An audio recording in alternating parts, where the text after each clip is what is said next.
go back the next day to these hospitals that were being overrun, and there was no one there.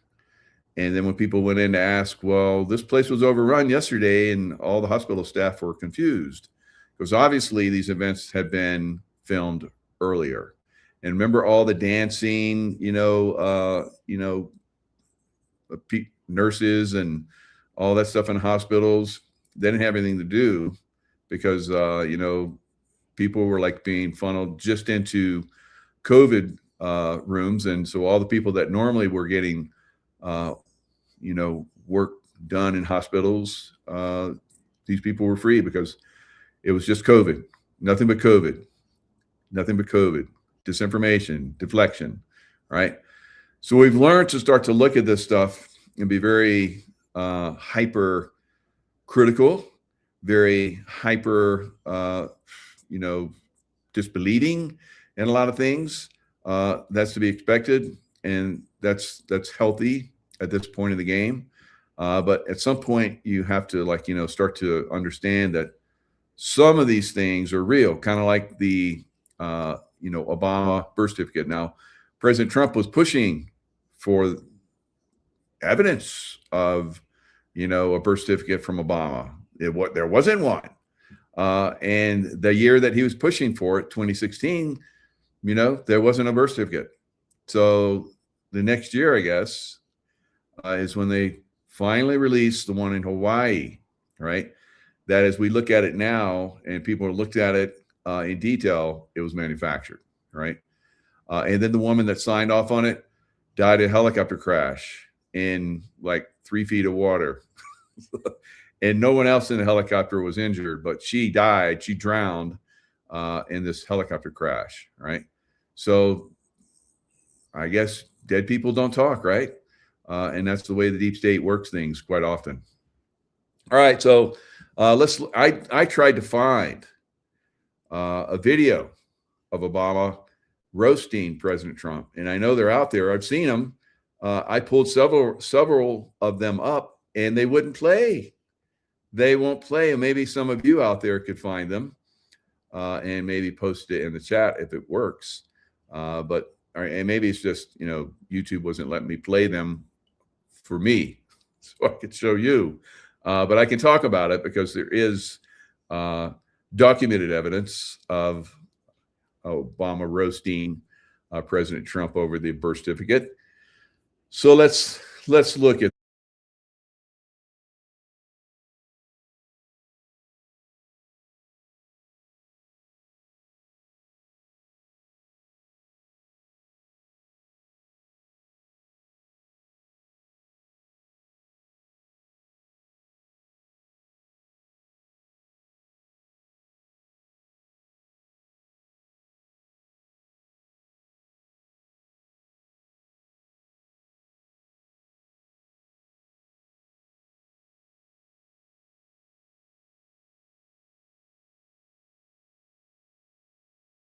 Let's look at that.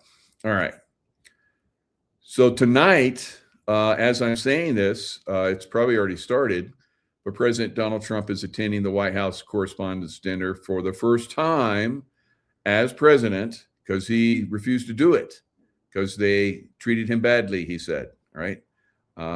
And he's not one to, but now he's like, it's no big deal. You know how he goes back and forth. He didn't say, bad words. That's not the way he works. But he said they treated me badly, right? And I'm not going back. And wow, it wasn't long after that President Trump became president after they roasted him. It's a payback, I guess. I don't know. We'll see. All right. So sparking discussions about his relationship with the media. All right. So a lot of the media are, boycotting. They're not going to it because President Trump's going there. I'm like, good. All right. You guys are all corrupt. You all need to be thrown in prison. All of you. All right. So at some point, I think we'll probably see that. But there's a thing called freedom of the press, and they don't want it to disrupt that at this point. But I think eventually some of these people will go to prison. Right. God, there's going to be so many prisons filled. Did you guys see that they're, going to and San Francisco harbor where they have Alcatraz. They're going to redo that. They're going to like make it into a prison for Newsom and Pelosi and all those people. I'm just speculating that's what it's going to be done for, but it can only hold like 500 something people. I mean, they're going to have like 10 times that many from California political types that are going to have to go to prison. So I don't know. Maybe they'll just put the highfalutin people in there. And then, of course, you have Oregon and you have Washington State and you have Colorado. All the political types have to. Maybe it's just going to be a political prison. That's what I would say. That's what I would say. So the top political people, all those governors and all those states, and their minions below them should go to Alcatraz, right? And who knows? Maybe they'll all get off. Maybe they won't go to prison. I don't know. But I look at their records and I'm like, there's no way they're not. It's no way they're not. So we'll see. Okay. So he's doing it. Started at 8 p.m. Eastern time. I was thinking about maybe I would have it on and I would have it on the background while I'm doing the show. But I'm like, let President Trump have his day or his evening. We'll see some pretty good highlights probably from this. And I'm looking forward to it. I may, after this show, kind of turn it on and see what's going on. Because then it's got to it's got to take a little time, things to get saucy, and we'll see what some of these people come up on stage and say. All right. So Obama tried to make Trump a punchline at 2011 dinner before Rise stunned, right?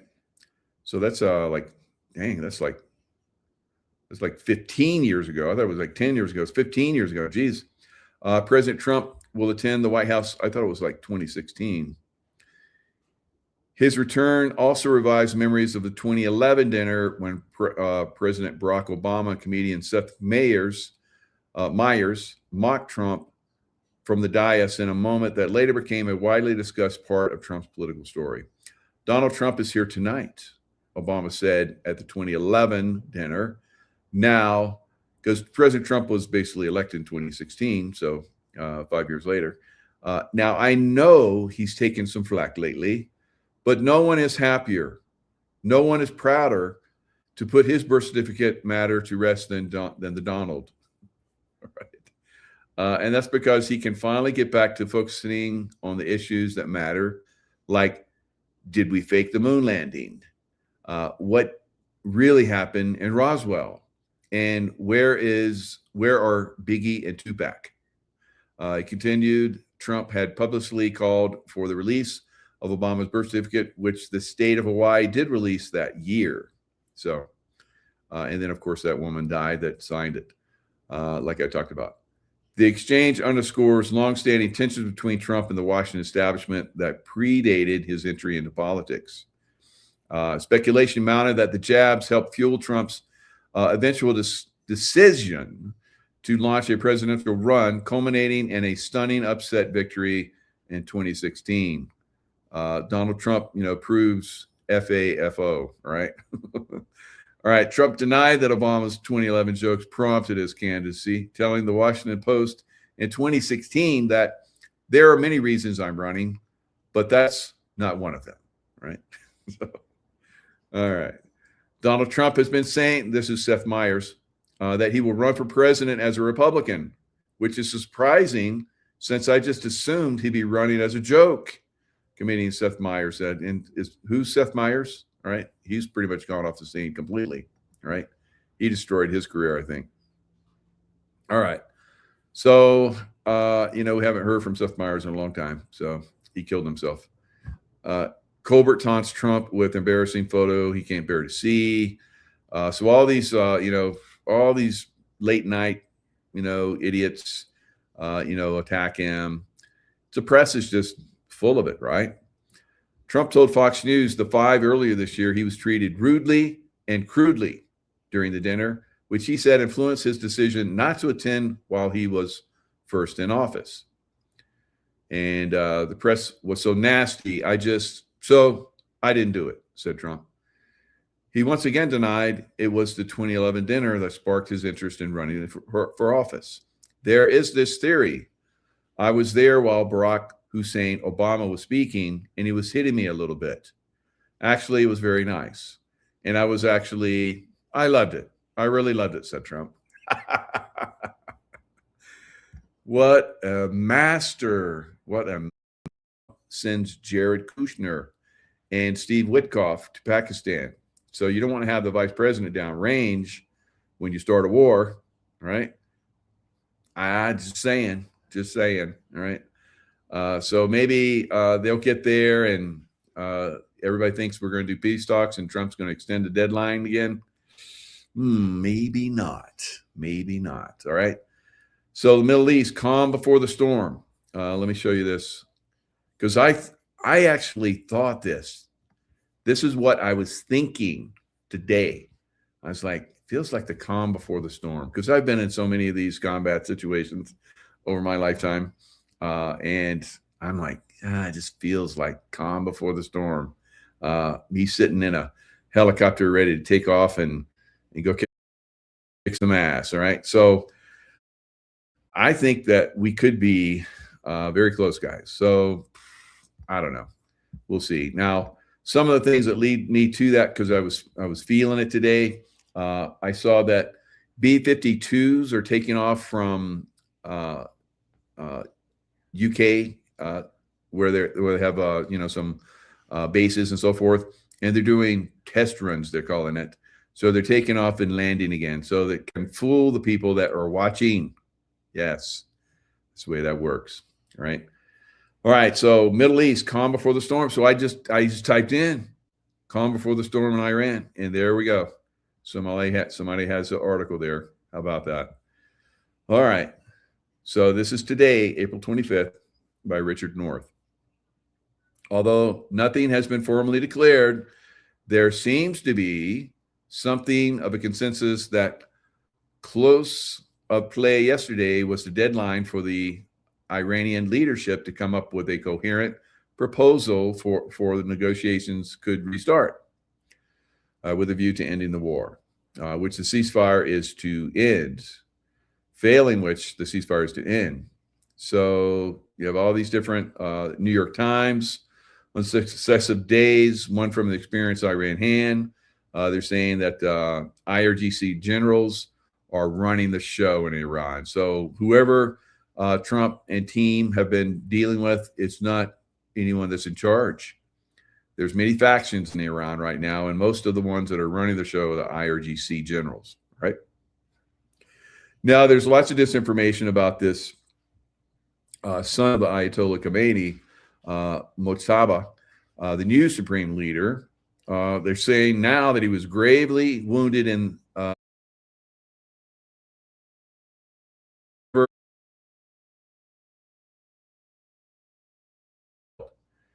he is said to have one leg operated on 3 times, and the other has been blown off, and he is awaiting a prosthetic. He has had surgery on one hand and is slowly regaining function, but his face and lips have been burned severely, making it difficult for him to speak, right? So to save face, literally, I guess, he's not appearing and he's not speaking. Maybe he is dead too. And they're just like, because when I was in the Middle East and we were going after terrorists, I just had this kind of sixth sense, how I send out the love vibration to people that we're going after. One of them supposedly was hit by a drone strike, but the people downrange were saying, oh, you didn't kill him. He's still alive. But there was no proof, just like Mojtaba. No proof, right? He didn't come out and talk. There was no pictures of him, but they were saying he was still alive. Now, the people I was working with, they were having people come in from downrange around that area where we did the strike on this Islamic leader. He was I think he was a cleric, and the clerics there are the ones kind of like Khomeini that are the radicals, and they run roughshod, not only on the religious side but also political side, right? So this guy I said was dead. And we kept having people come from downrange saying, yeah, he's still alive. And some of the people in the leadership areas of the CIA, who I work with, they looked at me and they knew that I was usually quite right on these things. After several years, they started to trust my my intuitions on these things. But there were people that were like, oh, you don't know what you're talking about. Everybody's coming from downrange and they're saying he's still alive. I'm like, we'll find out, right? So it took a whole year before they finally admitted that this leader was dead, right? So they're doing the same thing with this guy, I believe. I don't think the guy's alive, but we'll see. All right, so what is not disputed is that Khomeini has not recorded a video or audio message since assuming the leadership. Very similar to things that I have seen in the past that I'm relating. Officials, we are told, say this is because he does not want to appear vulnerable or sound weak in his first public address. He has issued several written statements that have been posted online and read on state television. Sure, he's put out statements. Okay. We are led to believe that messages to him are handwritten, sealed in envelopes, and relayed via a human chain from one trusted courier to the next, who travel on highways and back roads, on cars and on motorcycles, probably donkeys and, whatever, until they reach his hideout. His guidance on issues is said to snake back the same way. So nice story, guys, but we'll see.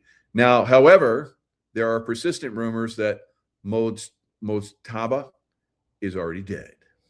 And that's what I believe, right? So we'll see. One way or another, we're going to get you. We're going to get you one way or another, Iran. This leaves a significant power vacuum, which the IRGC is best placed to fill. This leaves civil officials out on a limb, such as Foreign Minister Abbas, blah, blah, blah, blah, blah, blah. So these guys are playing games. They're trying to, stall. We're stalling as well. It was like, okay, they're probably creating new drones, digging out the stuff that we blew up and moving stuff around.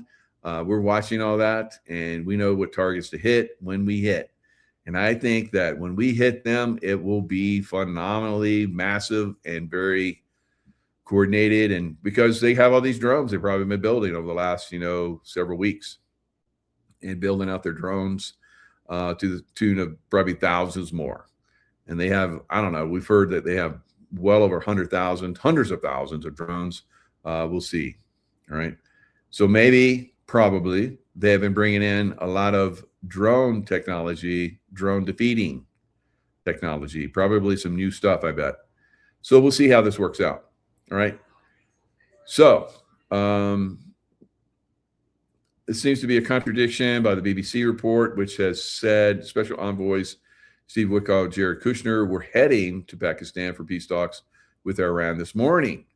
So there's disinformation, or maybe it's real, or maybe the IRGC is going to be there, maybe not, maybe no one's going to be there, maybe somebody's going to be there, maybe somebody that doesn't really have any power to say anything, and just like keep kicking this can down the road while they dig out and move stuff around, right?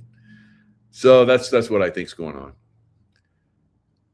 So elsewhere, leader-in-waiting Reza Pahlavi was giving a stonking speech, whatever that is, pledging his continued support for his country, making critical comments about the lack of balanced media reporting. And I think that he was attacked in London. So, but because these people have spies everywhere and puppets everywhere, so it's not expected. He complains that journalists are too busy criticizing America and Israel for taking out the dictator who's been slaughtering our people for 47 years. Those bad journalists, they deserve prison. Instead of going after the regime that actually is doing the killing.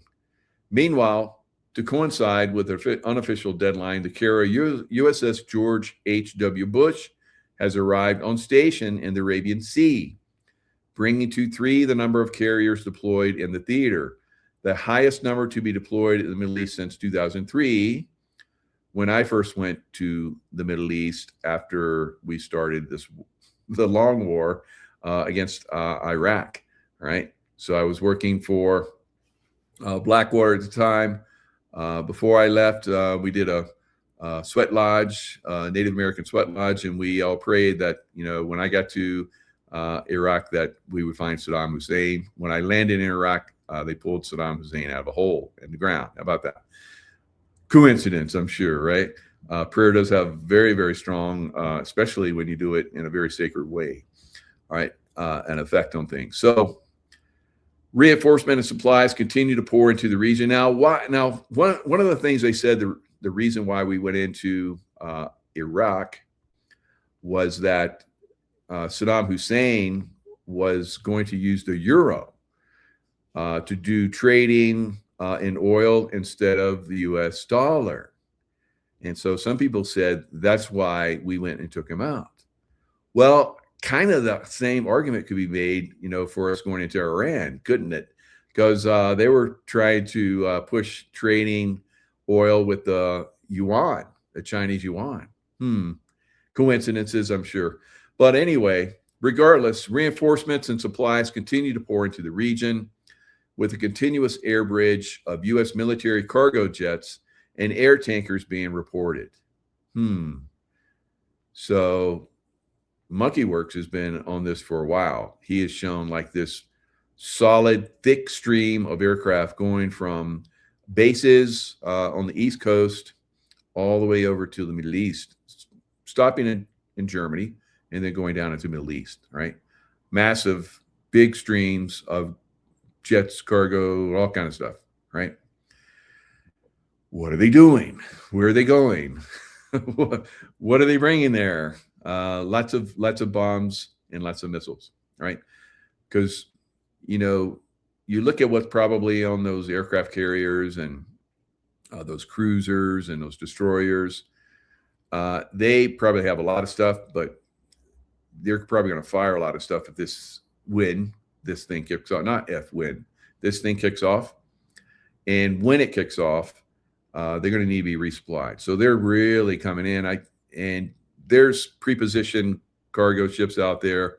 This is one of the things that I remember when I was in the military. So they probably have made their way into that environment. They don't talk about that, of course, but they're out there, pre-positioned, all around the Pacific, all around the Indian Ocean, all over the place, guys. We can resupply on a massive scale. And this is only 10% of our forces. Only 10% is crazy, isn't it? So 3 aircraft carriers, first time since 2003. 3, right? That's a lot of firepower. And of course, we got the B-1 bombers, the B-2 bombers, the B-52 bombers, B-1, B-2s. So you name the B, we got them in the area. All right, ready to go. All right, lots of bees, and they're going to sting. And it's going to be a slug match coming up, guys. A report from Tel Aviv indicates that 25 U.S. refueling and transport aircraft have landed in a rare surge, raising speculation that this is preparation for potential conflict rather than routine movement.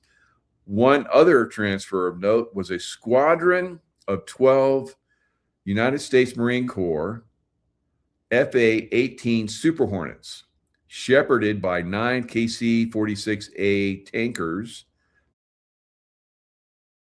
from their base in Beaufort, South Carolina. I'm a South Carolina boy, so that's good. I'm glad they're getting some firepower from South Kakalaki. Good job. To an undisclosed location in the Middle East. Observers note that the movement, involving a 9-hour flight from the staging point in the Azores, is extremely unusual for single-seat aircraft and possibly signifies extreme urgency. The main role of these aircraft being close air support for amphibious landings. That's what the Marines do, all right? and they can fly behind the lines with their Osprey, where they can go rotor, or they can rotate them, become like, fast moving aircraft, so they can get around. And I would not like to have those devil dogs coming after me, right? So huge respect for the devil dogs, right? And they got that from World War I, where they just kept coming at the Germans, and they were like, who are these devil dogs, right? So it stuck. The sense of urgency is reinforced by calls by Russia, China, and India for their citizens to leave Iran immediately. When the West calls for evacuation, that's expected. But when China, Russia, and India, Tehran's strategic partners, join in, it means the intelligence available to Moscow and Beijing confirms that the impending strike is inevitable and unstoppable. All right. Calm before the storm? I think so. All right. So we'll see this thing kick off probably near term. Close. It's close. I feel it. It's very close. We'll see. All right. So let's go back in time a little bit. Like, I don't know, seven months or so, something like that. Let's look at what happened several months back. Right? Maybe a lot of you guys didn't know this. NASA to make major announcement about Martian rock sample on Wednesday. All right. So this was September 9th, 2025. Martian rock that contains possible biosignatures. Life on Mars. Yes. There's life on Mars. Hello. All right. So now, how many of you knew that? I have to admit that I didn't know this.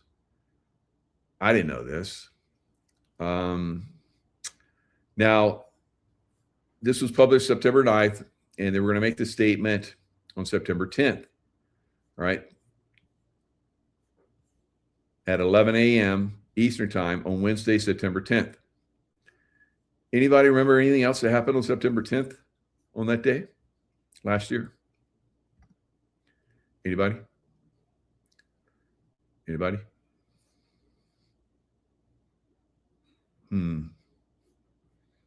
That's when Charlie Kirk was assassinated. How about that? And he was assassinated a couple hours later. Wow. Because that's where all the tension went. Deflection, misdirection, right?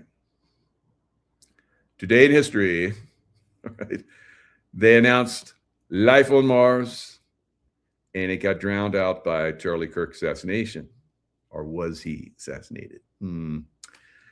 I don't think so, but some people do. Some people still do. And, I believe there were moon landings, right? Some of those were faked, yes. Some of them, I think, during the time of 2001 Space Odyssey, Stanley Kubrick was filming that, and there's evidence that they made a film of astronauts on the moon, and they did it for backup in case something bad happened, right? So they would look bad, right? Because they like to control the narrative, right? So I believe some of those were real. Some people when they see one thing that's not right, they discount everything. Except, this is amazing to me, the Charlie Kirk assassination. There's so many things that are messed up, like a 30-06 shooting him in the neck. All right. That would have blown his head off. Right. And many of us have said that. And it's like a little hole in the neck with black blood coming out. Right. So it should have been bright red shooting blood coming out. And then everybody that was his security team, they just lost their minds and just carried him out. They didn't try to help him. If I'd been there, I'd have been shoving, quick clock gauze in his neck, right? Because there's a lot of people that survive this stuff. I've kept animals alive that were shot up really bad, right? I've been through that training. And my animal lasted longer than everybody else's. And there were like 25 teams there. And they're like, okay, we're going to take your animal out and we're going to shoot the hell out of it. So, because they all got to die, unfortunately. But mine was going to keep going, right? So I looked at that and I was like, that's, you guys know, I said bullshit right from the beginning, right? And still there are people trying to make that fit. It's like, you can have one thing that's bullshit about, the Mars landing, which is true. They put out bullshit. And then all of it's bullshit to you. But you can have 100 different friggin' things about Charlie Kirk's assassination and you still try and make it fit. What the heck? What is that? What is that? And again, I don't knock anybody that still believes that. It is what it is, and maybe you're right. Maybe you're right. So we'll see. We'll see going forward. Kind of like, those people that I said, he's dead, right? No, he's not dead, right? We'll see. All right. So anyway, let's look at some of this. Let's look at, is there anybody else that thinks like I do? And a lot of Americans are asking the same questions about the official narrative that we've been. All right, so this is one day ago. So why is this coming up now? I said this, I don't know, 7 months ago, wherever it happened. I said bullshit, bullshit, right? Not a lot of people joined in on that. And a lot of people, wanted to verify as well. It was like a guy in a crowd shot him. And it's like, that's not what the narrative is that they're pushing right now. They're saying that this guy, shot him from the roof and they have pictures of him, and video of him on the roof. And he used a screwdriver to take the thing apart and left the screwdriver on the roof. But, he jumped down and he ran into the woods and put it back together with what? Right. And left that in the woods and ate a meal. So I don't know. It just that doesn't sound right, but let's make it fit somewhere else. All right. Yeah, that's bullshit. That's all bullshit, So let's see if anybody else has the same opinion I do. For months about what really happened that day at Utah Valley University in September. And when you ask simple questions about what happened, you're instantly labeled a conspiracy theorist, another Candace Owens. But I'm not the only one asking these questions. And tonight, it just feels like we know more about Lee Harvey Oswald than we do about Trump's would-be assassin, Thomas Matthew Crooks, or Charlie Kirk's alleged assassin, Tyler Robinson, which just seems strange given that it's 2026. Here's the grainy video. This is the best video they have. Two experts who have been asking a lot of these questions are joined. It's the best video they have, although there's cameras everywhere. So, okay. Now, former SEAL Team 6 operator Rob O'Neill, someone who knows a whole lot about ballistics. So Rob, SEAL Team 6, he's Red Squadron, like I was Red Squadron. Ooh-yah, Rob. All right, so Rob was there and took the shot on the guy that was posing as Osama bin Laden. I'll just throw that out there. And blew half his face off. All right, so we have armor-piercing rounds. We have hollow points, we have all kinds of rounds, but I promise you they used a hollow point. And this was a 5.56, which would do what it did, blow half of Obama's head off, right? I saw the pictures within an hour. I was there in Pakistan when it happened. So I was part of finding the guy that was posing as Osama bin Laden, right? They went in and they took the doctor that I was working with, in Peshawar. He was told, hey, we need you to go into this one compound and check out these kids and make sure everybody's good, vaccinate them, right? Give them some vaccinations, and take these tongue suppressors, look, make like you're a doctor checking them out, and then take those tongue suppressors and put them in a bag and bring them back to us. Well, they found out that they realized that those kids, some of them at least, had the same DNA as Osama bin Laden, because the CIA, he worked for the CIA, right? So they knew all that stuff, right? So anyway, Rob was there. And let's see what Rob says, because Rob has killed some people, right? Not only the guy posing as Osama bin Laden, but some other people, right? And so he talks about, what happens when you get shot, because he's seen it. I've seen it, right? He's done it. Shot Osama bin Laden. We're also joined by retired Air Force Brigadier General and Combat C-17 Commander General Blaine Holt. Gentlemen, great to have you on. Rob, you know what you're talking about. That's why we had you on. You know about ballistics. You shot bin Laden. What bothers you the most about this investigation? Thanks for having me, Rob, and good to see you, General Holt. You too. A lot of things bother me. It bothers me about this. Nothing in particular. It's not like I'm out there saying big lie or a conspiracy or someone did it. I'm just saying I've been in a lot of shootings. I've killed more than a handful of people, and this thing looked shady off the bat. I mean, I've killed people closer than I saw the camera, and I've never seen a shirt move like that. That looks like an explosion to me. Just the fact that no one started doing first aid to Charlie Kirk, they were more concerned about getting SIM cards out of cameras, removing cameras, and then getting him off the X somehow. There didn't seem a lot of concern for his life. It seemed like just clean it up. And then, I mean, I've been told they paved it over a couple days later. And then you get Erica Kirk behind all the razzle dazzle, and she's really quick to forgive the alleged shooter, which technically says that was him because I forgive him, but then she can't forgive Candace Owens for having an opinion or asking questions. And they mock people by saying, oh, I'm just asking questions. Yeah, I'm a SEAL Team 6 sniper. I'm asking a lot of questions. No one wants to answer them. And you're able. All right. So that's very interesting, right? So why now? Why now are they pushing the other narrative? Because you couldn't have that narrative, but now you can. What's going on? What's going on? Is something about to be revealed? Is something about to change? The narrative about to change? Go in a different direction? I've been watching this stuff, all these types of things for a long time. And I say, something's up. Something's up. All right. So let's look at some other things. All right. Now, I basically, I took the video. Remember the video that came out? And I couldn't believe they're like, you're actually allowing us to show this shooting, right? Because I've shown some other things like that, some other events that I said bullshit on, and they pulled them off right away.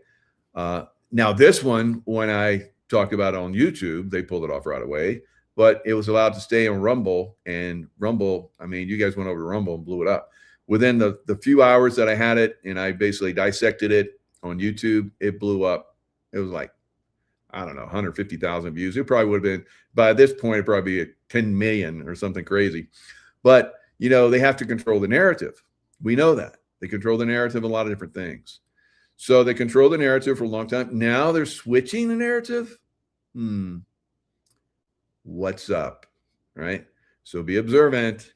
Be observant. Something's up. All right, let's look at this video. It's not the one that's the horrific one. So if you don't like any of this stuff, you don't want to watch this. Just like when you were a little kid and your parents, put a hand over your eyes when there was horror or something like that. Go ahead and do that now, right? So let's look at a little piece of this. All right, so you see him, his shirt blows up. It's like, what's going on? It's almost like he's anticipating being shot or something. He's like getting ready. Is it already happening? I don't know. I've never seen anything like this. Usually you don't start to tense up until you've actually, something's happened to you. Right? I know, because I'm a hand-to-hand expert, and when I hit someone in particular ways, they react to it. He's reacting, it seems, before something happens. All right. But, I just kind of like to look at these things and have an opinion. It's just an opinion, just an observation. It could be something different. It could be the real thing. I don't know. Right. I wasn't there. But when I look at something like this, I can, dissect it.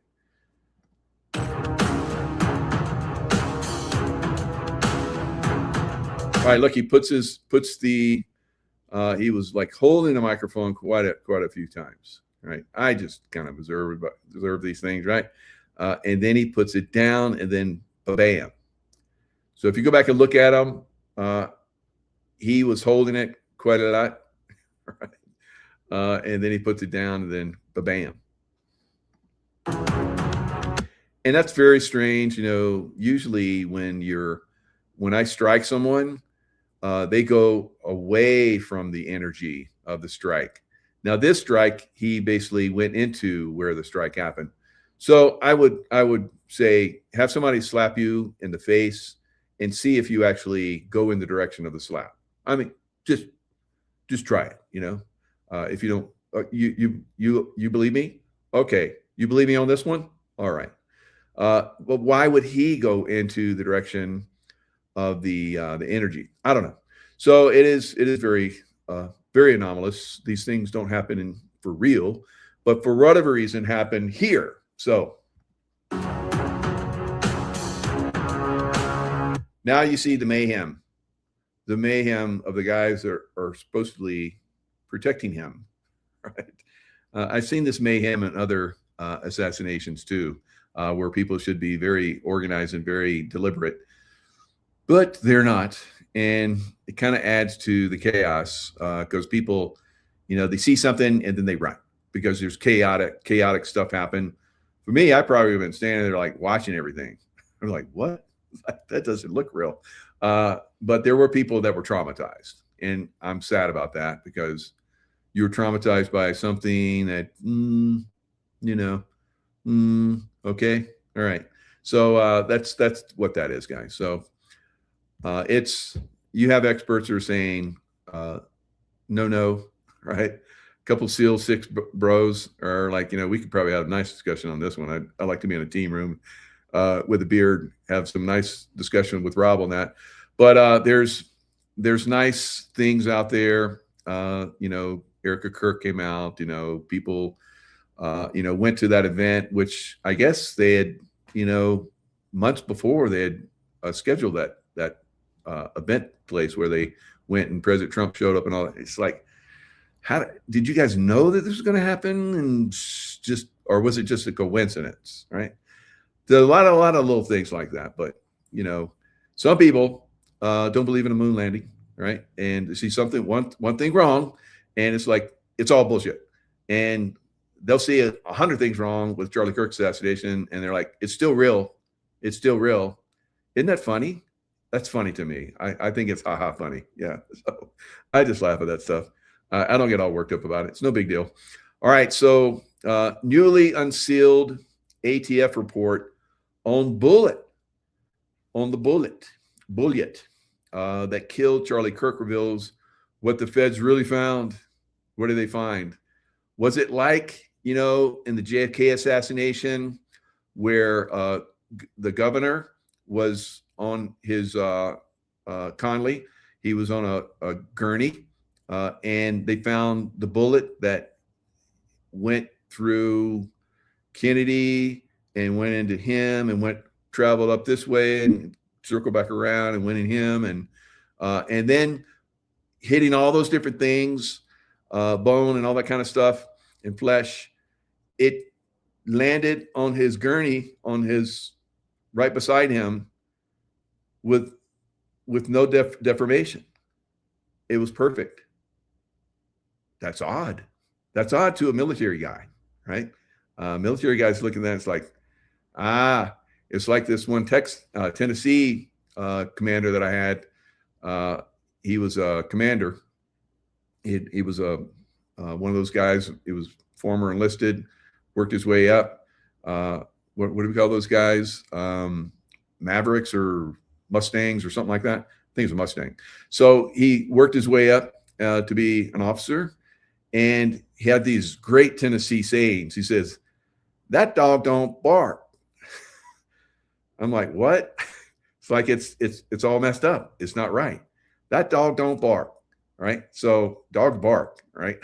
So if a dog don't bark, that's weird, right? There are probably some dogs out there. My mom had a little poodle that didn't bark, and I think if something really was screwed up, he'd probably bark, but He didn't bark. He was like one of those dogs that didn't bark. So it's an anomaly. It's weird. So, that's one of those things where the dog don't bark, right? And there's other things like this one. All right, let's look at this one. I don't know why I'm bringing this up, but I saw this thing with those guys. I'm like, what are you guys doing? What are you guys doing? So I just like to make people aware of stuff, right? Newly unsealed ATF report on bullets. All right. So there's the shooter. He's all stoic. He's stoic. So he took a 30-06 and shot the impossible shot, right? And hit Charlie Kirk, and it kind of like made a little ding in his neck, and some black blood pushed out, and he fell back into the energy of the shot, right? So they're saying that this 30 caliber deformed, damaged bullet jacket fragment. So they found a jacket fragment of a 30-06, all right? That was under the skin. They found it under the skin of Charlie Kirk. All right. It was laying there. So the rest of the bullet, where's the rest of the bullet? You just have a fragment. Okay. That's good. You found a fragment. And it matches the gun. That's amazing. That's amazing how you guys did that. That impossible shot in that impossible wound. Right. But why? Why can't you find the rest of the bullet? Right? Did it disappear? Did it just when everybody's running around like crazy, maybe it slipped into somebody's shoe, or it got stuck on somebody's shoe, and when they came up and they started quickly cleaning the site and taking down the cameras and all that kind of stuff, maybe it got tracked away, all those fragments. Why would it fragment? So they're saying it hit his spine. All right. Okay. It came in the neck and traveled all the way over there to the spine. Okay. Anyway, if his spine had been hit, now I can take your body as someone that knows how to manipulate bodies, and if I take your spine, it's going to react how I take it and push it. Now he did not react as if his spine was hit, right? So all these anomalies. It's just, God, why do we even put up with this shit? It's so funny. It's so funny to me. It's so funny how we don't talk anymore. Now, George Zinn, you guys remember the 71-year-old guy, bald-head guy that was like, I shot him. And they're like, that's our guy. And they're like, they shot him in the crowd with a little something, I guess. You guys maybe thought it was a little something, not a big bullet, right? And so they arrested this George Zinn, elderly man. Now, there's some odd things about George Zinn, and we're going to talk about them, all right? Because in the craziness of the event, then probably a lot of you guys don't know some of this stuff too, all right? All right, George Zinn claimed he shot Charlie Kirk to distract. That's what he said, policed. So they're like, well, why did you say that? Because now he's a lifelong Republican and he goes to a lot of events. He was at 9/11 and he spoke about seeing the planes hit the towers. Well, we know the planes didn't hit the towers, right? But he said they did. And he said there's probably Al-Qaeda did it. He knew that all the way back then. It's incredible. So a narrative creator, right? That's what I think. So they took his phone and they're like, give us your phone. What do you got on your phone? He's like, I'm not going to tell you. And so they finally got into his phone and they found children in very bad positions, sexual photos of children, graphic, all right? So he goes away, bye-bye, forever. So who put those on his phone? Did he put those on his phone? I don't know. I just think all this stuff is very interesting. He's probably one of those guys that because he had child porn on his phone, he's going to die in prison, right? So And then, you cover up all the other stuff that he's done for these guys, right? 20 images of kids as young as 5 years old. All right. So very strange, but not if you're, the games that are played. All right. So at this point, you guys should understand these games. All right. I've been talking about them for quite some time. All right. So let's look at his defense attorney defended the convict, describing him as an interesting man who lived a difficult life. Right. So, all right. So he basically is from Utah. He was from Utah when he was in, at the Twin Towers in New York and saw those. That's amazing.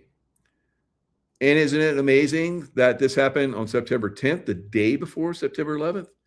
Huh. And he was at September 11th. That sounds very strange.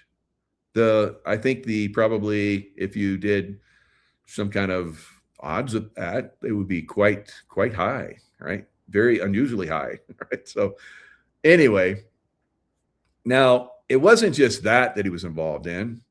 I guess he also did some stuff with, when they had the problem with the Boston bombing, he basically sent an email saying to the people that were doing investigation, or the people that were, there, running the race or whatever. This was a couple of days after the Boston bombing. He said, if you would like, I can help you plant some more explosives. Who said there were explosives? All right. When I looked at the Boston bombing, I was like, I don't know about that. Right. There were a lot of anomalies of that Boston bombing. Right. People that had injuries that looked like fake to me. Right. So I don't know. I just look at this stuff and go, that's bullshit. And everybody's like, do you look at everything and say it's bullshit? No, not everything, but quite a lot of things. Right? Quite a lot of things. All right. So you have to learn how to have that eye. Just like Rob O'Neill. He's got the eye. He's like, no, that's bullshit. And I don't have to prove myself in court, but I can tell you that's bullshit. That's not accurate. So it seems like this guy, I guess, went to events where people were speaking, political people, and he would get rambunctious and call them out, and they'd have to escort him out. So sounds like this guy was someone that they used, right, for these events, right? I don't know, but what do you guys think, right? So why is all this stuff coming up again? I don't know. So he falsely told police that he was there at the event. And let's see, I'm scrolling down. Formative years, entry into public disruption. Talk about Zen emailed organizers at the Salt Lake City Marathon offering to help place bombs near the finish line for the Boston Marathon bombing. So he emailed organizers of Salt Lake City Marathon. Oh, okay. So it wasn't a Boston Marathon, but it was a Salt Lake City. It's like, what a crack up. He's such a funny guy. Such a funny guy. All right. Zen's most notable contributions are his intersections with major American events. Often as a peripheral figure, as an eyewitness to 9/11, he provided on-the-ground accounts to media, describing the chaos and early theories about the attackers. He was just on it already. He was on it already. Kind of like those guys that I saw that looked like CIA guys that were describing how the plane came down and it skidded across the grass and then rammed into the Pentagon. And I went by the Pentagon after that, and I didn't see any skid marks on the grass. I didn't see them. And for a plane to come in at that angle that this person was describing, I was like, a plane would have to go through the fence that surrounds Pentagon. And where are all the cameras? It's like one of the most, high security places in the world. And there's only one camera from from a 7-Eleven gas station or some bullshit. It's like, and it showed like this, just explosion. There was a shooting at the White House dinner. All right. So Tracy's saying there was a shooting at White House dinner. I'm coming up. Michael, I just sent you a text, Ruther Mike, message with a link about shots just fired at the White House Correspondents' Dinner. How about that? Wow. Yeah. There you go. How about that? All right. So we'll look in that too, and I'll give it the bullshit meter. All right. So, but that's fitting, isn't it? All right. That's very fitting. All right. So I think there's going to be arrests coming up very soon. I did a round table with Scott McKay, and we were talking about, things that are upcoming. And Alpha said that he thinks he's got it on authority from someone that the arrests are coming in a couple weeks, right? So within the next 2 weeks. Now, who would be some of the top people that could be arrested? So I look around. All right. And if you don't remember who Ms. Hutchinson is, so remember this lady? She look familiar? I didn't think so, but I had to read this, so I don't remember. Says it flew under the radar. So what was going on the last couple of weeks? What was going on? What's not, So it flew under the radar. But in March, Representative Barry Loudermilk, a Republican of Georgia, issued a criminal referral against Cassidy Hutchinson before Pam Bondi was fired as Attorney General. The Justice Department Civil Rights Division was reportedly investigating her. Now, under Acting Attorney General Todd Blanche, who seems to be doing a pretty good job, actually, he's authorized to keep her in the DOJ's crosshairs. If you don't remember who Ms. Hutchinson is, she's the one who claimed that Trump tried to hijack the beast and head to the Capitol on January 6th. Give me that beast. Get out of the way, you Capitol, people that normally are involved in shootings like JFK, right? So I don't know. Secret Service, those guys are corruptible, obviously. So my watch doesn't know how to respond to that. So anyway, I wasn't asking you. So she was the key witness for that so-called select committee on that little riot. And her testimony only further confirmed, kind of like that one guy, that one guy's like, I did a shooting. She's like one of those people. See how I just work these things in so good, don't I? Right. So she's one of those people that they pay. She's in their employ, under their control. If you don't do what we say, we're going to make something really bad happen. And he did what they said, and they put porn on his phone to take him down forever, because he's in prison forever now. All right. So, don't trust these people. Hello. Don't get involved with them. I know a lot of you are. No, I'm kidding. So she was the key witness for that so-called select committee, and confirmed that we were all witnessing a total circus, a total clown act, right? Yet she's not the only one on Blanche's radar. Yes. Todd Blanche has approved an inquiry into Cassidy Hutchinson, who is the subject of a criminal referral. All right. So all those people that were involved in J6, the trial, all those people that are no longer around anymore in Congress, they're probably going to be arrested and be tried. So beyond Mr. Brennan, we also have other problem people. So beyond Mr. Brennan, current and former officials say Mr. Blanche has also given the green light to inquiries to carry Cassidy Hutchinson, former White House aide. who outraged Mr. Trump 4 years ago after she implicated him in the violence that erupted on the Capitol. And then she went and testified about it to make him look even worse. And that, then all the press, this shooting that's happened at the press thing, because shooting just happened. Trump's not there now. Trump's gone. He won't be back, right?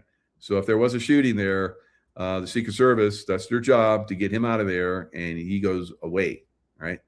So much for that, because he needs to go back to the White House and coordinate this bombing that's going to happen in Iran.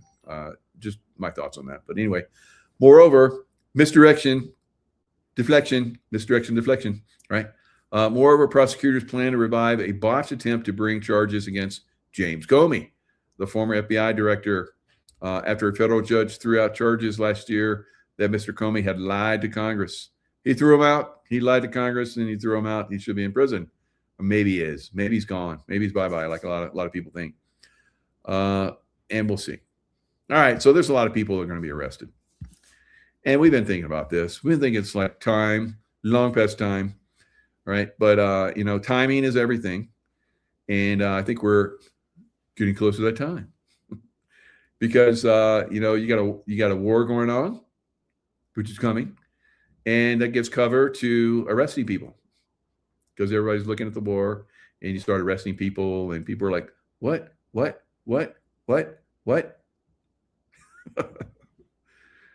there won't be any people coming out and saying, I shot, or Trump tried to take the beast, right? All right, so things are getting interesting now. Meanwhile, in the atmosphere out there, where people say there's like Van Allen belts that rockets can't go through. Well, sometimes there's holes in those Van Allen belts, and if they time it right, then rocket ships can actually go through them, right? Through those holes, right? And there's a lot of other things, anomalies that can be discounted, where people say no, flat Earth, all that stuff, blah blah blah blah. We've already proven that CIA another disinformation campaign about flat Earth, but believe what you want. I don't have a problem with it, right? Anyway. So Stefan Burns is giving us a little warning of what's coming. And I've been saying this, I predicted this, before the beginning of the year, which I always have my predictions, which a lot of you have seen. I was surprised because normally people don't look at them. They're like, he's a psychic. I don't believe in psychic, right? So I'm in touch with God. That's where I get my information. So whatever you want to believe and not believe, it's up to you. All right, so this is getting crazier than I ever imagined, says Stefan Burns. Now he's basically showing us in this little clip that I'm going to share with you that we're getting to the same position that we were in when we had that 8.8 in Kamchatka, Russia, in that little island out there where subs and stuff are. So funny how that works. But anyway, right off the coast there, big earthquake and tsunami that actually hit the U.S. and it was the biggest tsunami that had ever been recorded in the U.S. in recent times. That's right. I reported on it. You guys are like, no, it's out there. Go look at it. It's, I don't know, maybe it's buried now. Just like the Obama, video where he's roasting Trump. You can't find it. Did any of you guys find it? You guys go look and see if you could pull it up and play it. It's so ridiculous. So, out beyond Uranus is the dwarf planet, trans-Neptunian dwarf planet Sedna, which is about 1,000 kilometers across. So it's not tiny. It's not an asteroid. This is big. It's a dwarf planet. It's very. Now look at this lineup: Earth, Venus, Uranus, and this dwarf planet he's talking about. There was something to happen, like I said, during this time frame that's coming up around June, July time frame. It's going to be aligning again, and these planets have some pull. They got rights and legitimacy out there, right? They can pull things around. they can push and pull, right? Closest perihelion, which is 2076, about 76 astronomical units, if I remember correctly. And it has a 11,400 year orbit. So normally it's 1,000 astronomical units out at its furthest. It's aphelion. Perihelion, 76 kilometers. So super, super skewed in terms of how close. And what is coincidence is when the Charlie Kirk shooting happened, I was doing a show during that time frame too. And I was like, I'm going to have to go back and check that out. So, wow. What a coincidence. It's very funny how these things, do they like do some timing on me or something? What's going on? Or am I just like tapped in? Far away it can get. It's very close right now, and that's also perfectly in line with this. And one other thing to note is that I discussed this a little bit back then, but I didn't discuss it that much. Back in July of 2025, we had Uranus start to get close to Sedna. And I was speculating that because Sedna is from so far out normally, and because this is a very historic perihelion transits going through in the 21st century, Uranus being this planet that's connected to sudden change and disruption and also earthquake activity, and Sedna being connected to the deep oceans, I was speculating that once Uranus crossed into that 1 degree orb range with Sedna, we could see some big seismicity. And this was like July 2025. Guess what? We had that magnitude 8.8 megaquake. Now we have Uranus once again engaging with Sedna with a 1 degree orb.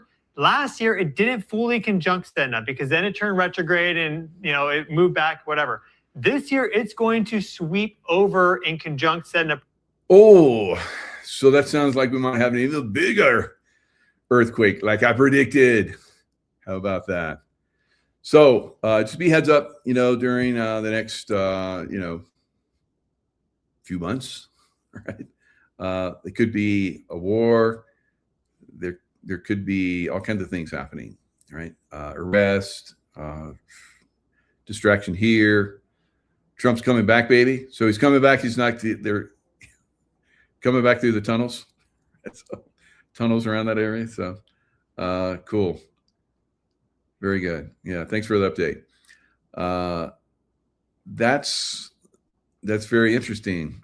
That's Katie. You think the same thing, right? Very interesting about the very interesting, right? And we could see some, like I've been predicting, major earthquake, tsunami, and volcanic activity. I think this summer, right?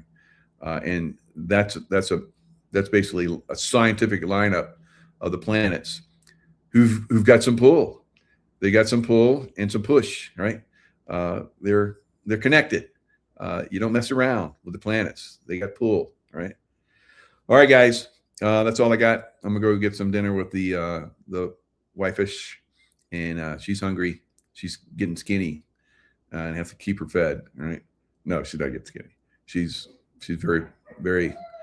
She's down there laughing right now. She's lean and mean. Right?